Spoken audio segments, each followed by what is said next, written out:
Karthar ti bai vek ule puzelian dola South Van Lai Phai kom don thatak mai kan nei le ta angai nom le hle maya thir tu te in jawa chu alom thu kan soinon le ani ka channel te luta mi lo thir sak tu jong chu alom thu kan soya khongaya min lo thu sak le zel turpun kan dil chewa like te share te min la subscribe lo te pon khongaya min lo subscribe zel turin in kho ina kan dil le ani ilo ngai thang pudol chi bai le Chỉ bảy lệ. in kom thung thain pe a alom om hle maya he ka in kom na ma sa khanin Van Lai Phai South Van Lai Phai khodin chaudan kan soi to a khanga khanin la soi zo lo abe bo mang chi te ke ni na kan thiat ve phak si lo abe bo mang chi thungai nom tak tak lo min kan ringa mo chung chu min sil chau le don mi le kan ti de bo ni Hi asoi po hi cha ma rim chan na min han siam sak chu ke po kalom le ma ya soi cha ko pang chu le alom me kan han ti kha kan han soi tan mop mai don ani mai lom ni kan in kom ma sak khanin South Van Lai Phai lo pian chu dan le azong chuak tu chan chin te khang kha kan han soi ta kha ani a khang kan han soi ba ka khanin Van Lai Phai hi khomak tak mai ani na hi a oma chung ta chani han soi chak om kan ti thana chu tun ma adin tu kha chu kha kan soi ta kan in som le paruk chau kha kan nia chu wangin tuna khuan en chon in thlau tak mai kha lo ni boxi nen khan khang lai kar kha han soi chak om tak tak hi oma ti hian kan soi tura chuan ama sign a point han zam ma sa phut mai tai la South Van Lai Phai hi kan soi zo to in ka sia a khua ming lo pian dan te le zon chu dan te chu ta chuan pathian in a than khua ani na hi soi chak om tak ania chu point pakhat ani ta ilangin ten pathian in a than tlat ni chi a hian tun ma in kan soi ta kan khan alu tu lo om ve tlat mai an om hi chu Bible ate po kan mua ram huai ho hi an ve tlat maya chu ho chon an lo lu ve tlat thina ni ti hi mu thei tur le thom te po hi fiat tur hi tam tak hi alo om ve ani ke chuan hei khuadin ani ma hian poi lamata lo kal ho hi an oma chung ho chuan in heng lai mun hi an lo lu thiat thina bangla pui mun kan ti la ya khanin sipai huin rule feb nei lele tuna lele tan muai kan tiang chi kha mi chi kha ni tho mai te adang chuni melo rule feb nei po hi bangla pui an sakna tur thang chi khiang pui sang pui mai oma hen ading lor lu mai tlai lam ani em ti a ti chon na chang lui dung kan tia bangla lui kan ti me chu nan en fin chu tui fin tu da lung leng tlang dar zo in kar en ruam thuk tak mai awma na thel tlang so lang rui mai chumi lampan chuan a thok thlaju zu maya du to ka hoi nu khan an tian hlau em mai ni chu chung te po chu alu tu ina rule feb nei kha tak tak oma kha tiang han che tur chu om lem long ram huai na tho ram huai thil chu ni mel viewin arin ommin ka sia mi poin an tin dar ni fu mai tlang puya chu le tuna hian kalkong kalna lama so kong thanga hian leng kir sang de tui kho thla sang de be kan ne chumi a kho thang na tur li chu kap thieu li ti ni a pir klep nom mai ne forest rest house thang chi hian ni a kalkong atan thlir chon kham te poya rom om rang ruaya chung te po chu so Van Lai Phai khuwa a tlangwal fel de mai lo piang chuak u kap thiawa pu kap thiawa kan ti hi unau pathum an ni a unau zinga upa berani a ti chuan anau mi paina dota anau mi chiaina dota unau pathum an ni a chu ab ti buai tatlat maya ati a ta nge a chu mi tiat kum chu sangkha zakua somli le pakhat kuma hian ani chu ramhoi khana pol tatlat maya a tatlat maya kol te pon bun tir hiala chu tiang chuania chu ramhuai nan lo chen chi la ni ti proof na chiang kuang mai chu ani a ama po hen soi thina ka fa te ati thina nang nu pui te pok ani ati a chung chu tlang tin le ri te han te ni chu nu pui mi nga chon mo tlang tin le ri atia chung tiang te chu ni a khup tua chingi an tia afanu mi nga te po hian chung tiang te po chu anu hian akami chon ka mulo chu mang hi chon voi ni ka mu e ati nge ni chu chung tiang te chu proof tu rem ti thil mak deuh chu ni chu tiang chon tun ma chon ram hoi chon a lo lo thina ama ro chu pathian in a thlang ta tlatani kan ti na chana hi chu in som ni le pariat in som thum ani lai bor hian sangkha zakwa som thum le pani laya te sangkha zakwa somli le pakhata te chu tiang a chuan mun rangami ko ran upa mi huai sen mi khat khokheng kan ti thin vai khuaya mualin pui tanga vombu khuaina khochiar tura anlal pa huat kamana ako ramhoi po laulo mi ring po laulo pathian ring tu ramhoi ho hlau vai khuaya an ti thin te saka chu ko somli le pakataron pemlu mi a walai pa hian makdu main zadala chu zirtir tu masa ania kan char secretary masa te jingami pu sh luaya u kha ani nge na chu pu zadala te chu heng khuwa chuan sang zakwa som thum le pania aron da lut le ta a ti chuan helai tlang op tu dar zo atanga heng wan lai pai kan soi to op tu lal kama ko renu pa po chu sang zakwa somli pasari kum hina ron da lut le ta a chung kanan soi na chana chu pathianin he tlang hi alo thlang tlata aram zau na turatan le achan chin tha puang turatana khuwa adin tlat kha aron nem hetani ti hi chungchuan atilang viawa e khuaina athat na me mo rowan rel sela wangai mo khang ho tika ron lu ta ron pem kha an nitlat lo enge mo tak hi anitlat men ron lut ve tlat me pathian sarau hroi kho man niang mi huai sen mi poimo tak aron da lut ta hlom ani a tiang chuan khami chunga mi hemi khodin turatana an lo ruat ve zinga mi fapa do hrong fapa ai franga pastor ai franga kan ti mi mingla tak hi ramhuai poina an lo thin ramhuai no chuak thin kan ti ramhuai no chuak thei po ni ngei khang te po kha pastor an ni khan hauruanga lai sora la te kon han oma bil zau tak nei khan wan lai pai hen seng luin aum vele ta a chu tiang chen mi poimo tak hi an lom ta a chu tiani lai chuan an lung rual ema pathian khoi na hian changna se ema sangkha zakwa som le pakokuma hian fawang lama ko ran he van lai pa hian ading ve chaw bcm hian adinga ta chon ko ran ading ve chaw ani a centenary te pokan han lom ve to a sam ni le som le pakwa khan sangkha zakwa som pakwa tanga din na lo ni atang khan pathian hian om pui tlat ringa achunga hian mi hlim ti te le pathian thu hrat tak me a chil tlatemati tur khopa du tlat mai mi chanchin thapuang chuak mi te hi pathianin alo hung tlata alun chu an luang chuak tam lo khop mai achunga hian an lime me mai ni pathian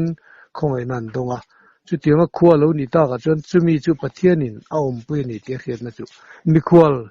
zan khadria ka tura ronin ruwa mana ron kal te kar khat ve hi nuaman ti wan an cham lok chok mai ni chu anu khonum tak alo ni ve thin alo ni chu ba ka chuan mi ang lo kan ti himun rangami pakhat pe chu kanan thiat lar ve mai tur pu than u ka kan te chung te pakaya ten ti me ka ti chu tong in sangau khuwa khe ni maya hlui ni dai tur hi an om reng mai ni chu amak mai chu tiang khopa niang lo poina nu man ti khuwa chu lo nia pathian ni na thang ani ti hi chu chana tin ka sia ti chuan chung ji a chuan ram hoi na lo lu adan chan china kha vasai nan soi le tai langin he kwa hi chu tianga ram hoi na lu atlatani alom pui tlat thina mi hing singa te po hian alokal thina ni ti thim lima te po hian tunge ti khiat lo hi kalkonga kal nula tlangwal fe hong tlai deuh te pa fe hong tlai deuh te hian mi tu mok ka to ka aron kal thuak mai ti tur hi an nei fo thina chu te me ma hlotina chon tin lem lo ni chu tum khat phei chu zol nei sai khu ma kan ti tak mai hi nakina kan la sei tur ani a pathian ina thlan le ruat tlat the tlang hi ani na te po chu po chuan alo mu a aw nge o ma chu ai du si lo le la me hoi ngar ma ya akal zelat rom lama chu na kal ta da ya kan khomi hing chu ni lek lawang ti te po hi pusai khu ma chon a soi mai thina chu tianga mu tu chu an tam mai chu mi zinga chuan hei tu na hian ra si venga khuan pastor ai frang fa pa la lenga ala dama mizo papol thu labu atang ka chiak khan ka chiak tel nge a chumi a thian tenen chuan kurung ni chi na kanan soi tak kurung pel tlep nuam em mai abuli li noi chu pel tlep nuam em fur pui bechia po hianin a hul phak reng mai chu tianga mun nuam lung nuam chol na nuam num hlat mai chu ma chu pukap thewa chuan achul num hlat reng mai a sang kwa somli le pakhat kuma lo ata kha lo boi ta tla ta khan nupui te chu ka ne ti korhe halu renga korha pal an pal lo te du lo wa in bola du lek lo bok ram huai hian in bol fai lam hen ti fak lo ni ri nong kom mai a in bol ngai lo renga tin sam me hi du lek lo wa an chel be lui point atala an sam hen chek man lo renga che lo hian a ma sei hiu mai sam hi nu sam chen ni che sam tha chen hian a sam a se ya mai bal je chu bal tak hi ni mai ni bel mangkara mitlem siam ang deuh che ni mai o tin akut kha akut ma lam cho bar na lam kha chu fai sen hlar mai anung lam kha chu bel mang ta ang chi kha tinga bal kha nia saruak ngat hian oma patling thian kala kholaya kalpa te ram noinama chu tianga a thian nu te ne na in pol tur chu ni tin voi thum hi chu kurung pel tlep chu thlengzia walai phai tun ma kan lu thin tuna bcm sar walai phai omna mun atang hian kilometer khat vel tur zen zone a hla ni a ram ngo chete paltang anga ya chuan phul kan chuak ta a tuna forest ho omna noi che khuni mai chu arun kal to chuan an thiang chu tourist dot te po khulai bela khun an siama le moni ta a ta chuan ni tin voi chu makala anin pol ho anin kom ho hi nula nui moi tak nui or te pukap chewa lim taka nui te nau pang rol lim tak maya nule pabula thamo takan rol ang te po hi an retina chu kan sei tak ulal enga te po chuan khote u ibi thateng wa kan u hi kom chu nei chiang ani hi chu kan tia an nui lim chu kan zukala an fin zia chu bi thaturin kan zukalan mani muthei turo ma kan zuk kal thlem china che chon thomi tho ngai lu ren re thap zele ti va mak ve chu amak khup maya mian to ti boi ngai lo an manian lim hle ni ron mai ni chu nu pui ten ni chu tlang ti le ri ani chu fa ten ni fa chu afar nu pazok chu khup tu chingi ani chu mà khom mày cần thêm ông chia hiện nay cần cùng thăng chia ông chỉ là nhé mà gặp chiều thế chú cần in bắt ra hiện xí lâu cho vợ tiền ông chú cần nhé cần in cùng người yêu ni hết thì bôi ngay lâu gặp chiều chú anh à chúng mình ram huay ina alu khung nu chuan in com thâu về ama ra chú thua yang ngay vậy mà thua yang ngay à anh cùng thăng lúc cho nên phô leng te mo tun ma khol te chu daivel te chu vokat la a vel takin phô leng tlang sa mom chek chu kan ni mai aran ta thoba tero sadali the wanga tie bu kan vula puthang thio ten nen kom thang le ni te chu aran ga se ok nol mai a hon zela an the thiam ve e ro tie anu chu anu te chuanin puthang theu te chu ruk ten lo va pe don chi na ngai do an ten du lem lo tiang mi te chu an ni ve ni chu missing pa ngai nu pu ya ni em ni lo an nei chi kha ni lo ba mo missing pa ngai nei chi ni lo ba apa he na thi san ma anu hawa mei thai ko sa chun ni ta chuan kanu tum khachu kan kum thanga num lai chuan kanu ka fa te hi ipo ve du ini pom ve du hlek lo maya kanau biak moya fa te la hi duat ang liawat min ti e ti chu o ni takmo tai te chu tiang in mo ka lo ti a I fa te ka munga lo male fa ka nei te hi tia I fa te an mel ka muli ni ka ron throi hong chi na an nel tat lo che lo ma tia ani tak chu min nel ro se ron throi hong ro ka po mang ar tui te po ka chu mang ka tia arun throi ho tak chu ama khom me te a soi chi na ni chu kanu ka thil chi na arun nui ho varvara chuan tuibur chu ka zuwa ka tuibur han pak chu chunglama ka mai chunglama hian a chho maya ti kharin khalai pin local road ka lo tia khai local road ti kha vain pom tir ui pi chu ti kamal chunga hian chhum leiwa ang te hian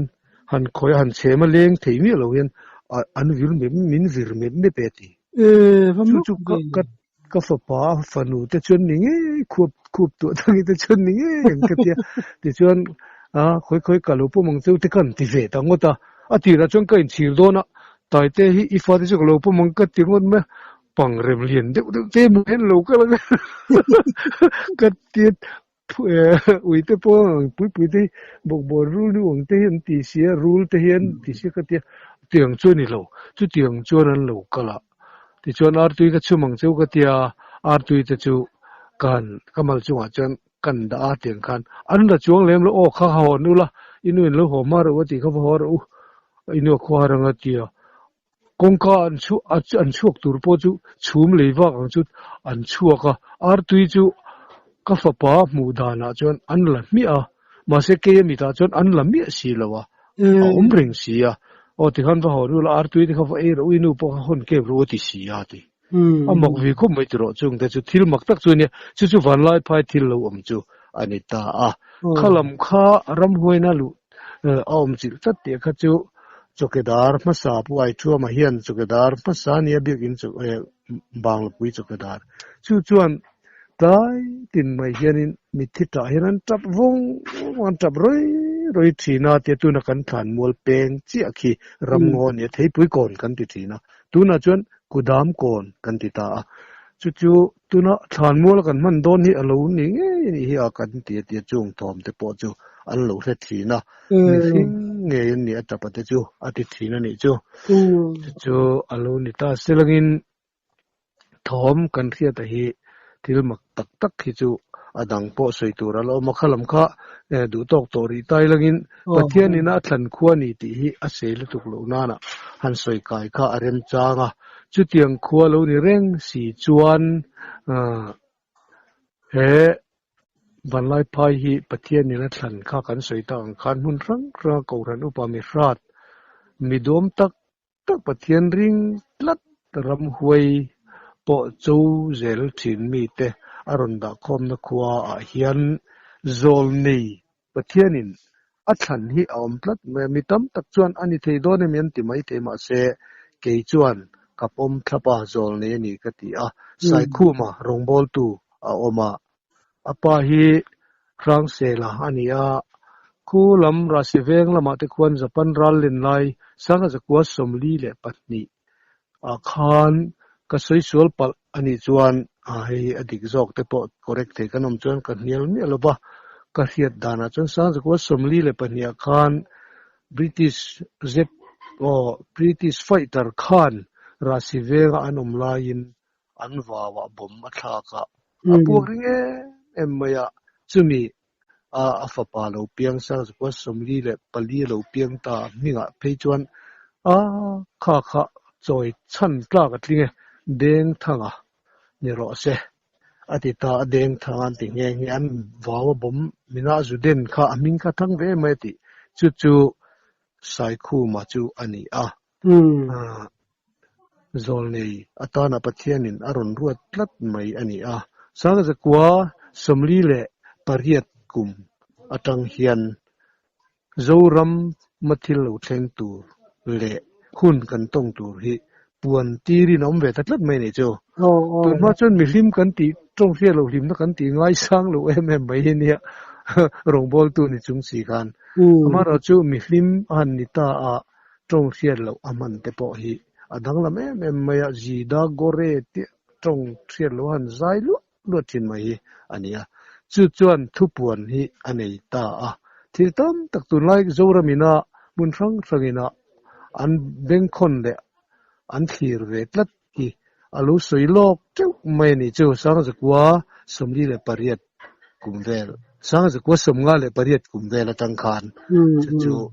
alo tuang tak sang zakwa somnga le pasari kum hian tong riat lo limna he van lai phai biala hian alo lut ve dar zo bir khom tuya chuta chuan rim ma sa ni lova khatata rei vak lo khan li sari kum top nga sari kum top lo ma chuan an lim ve ta a chuta tang chuan pathian in abuat sai zela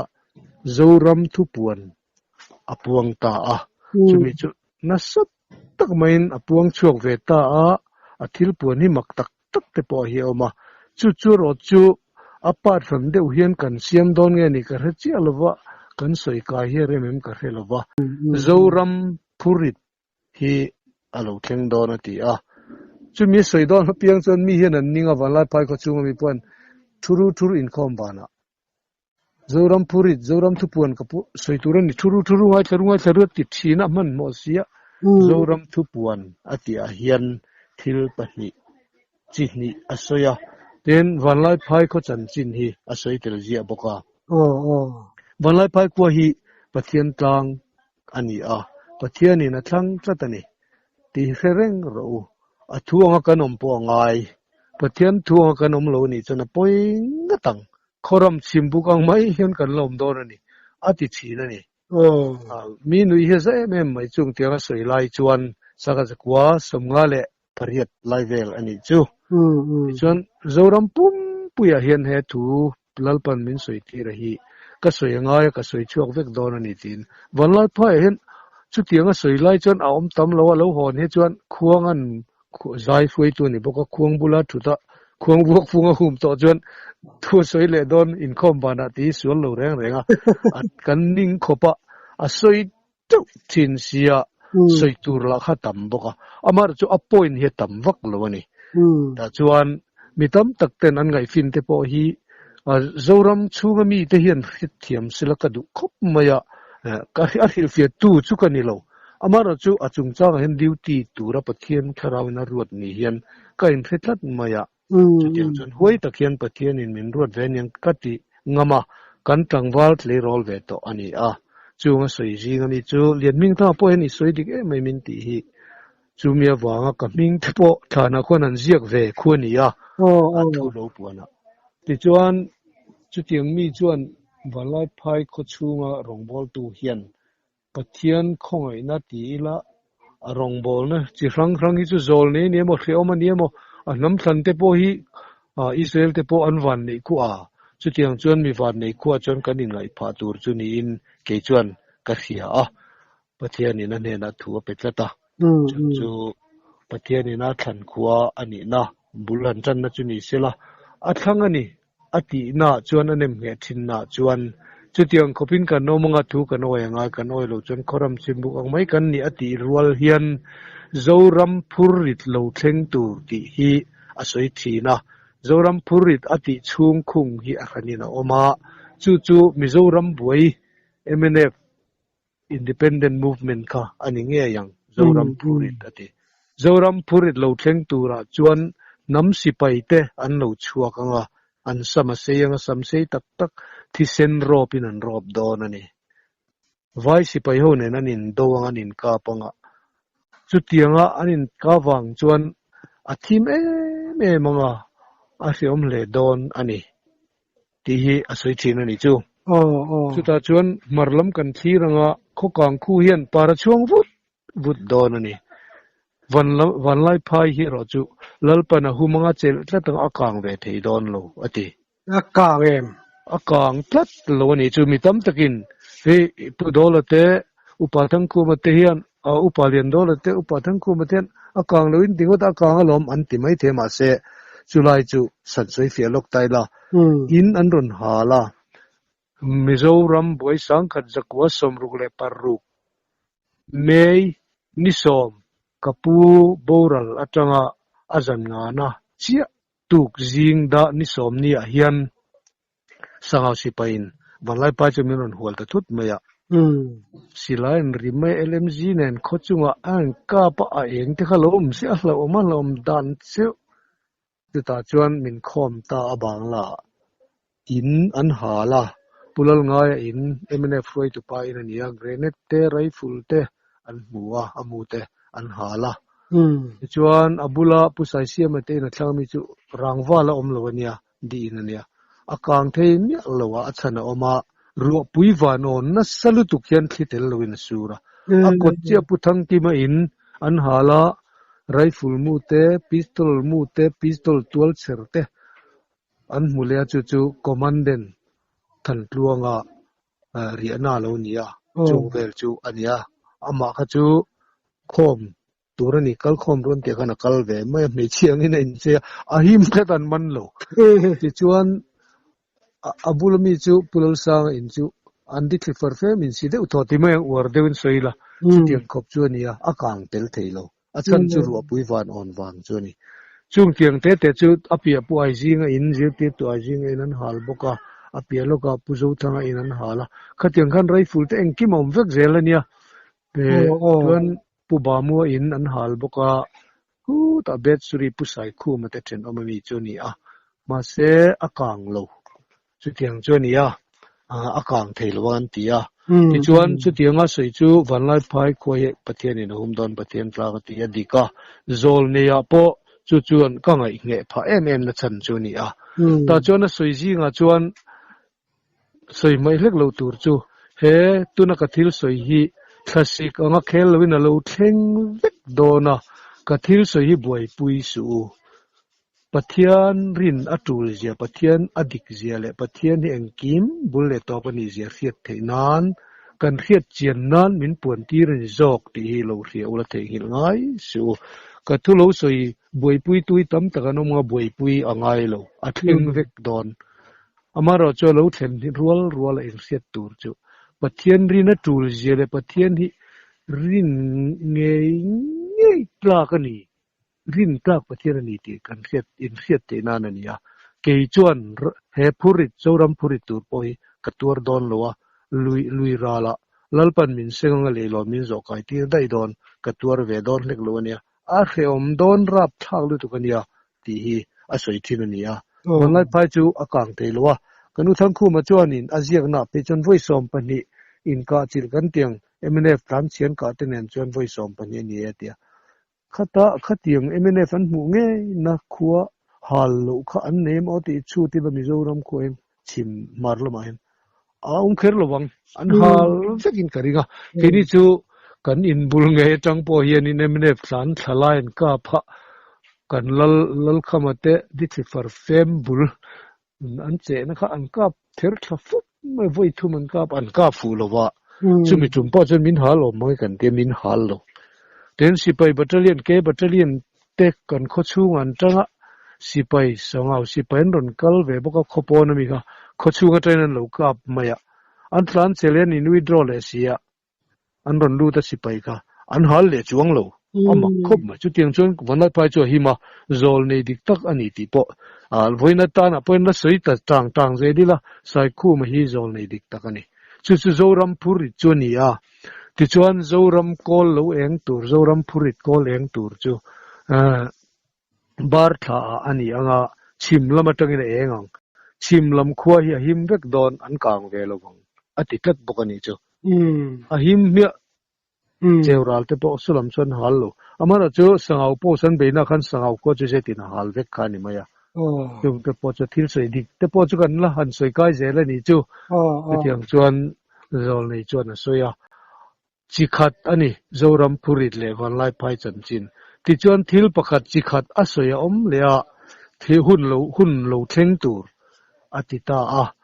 chu thim thuani lo thleng tur zoram ina tur don ti le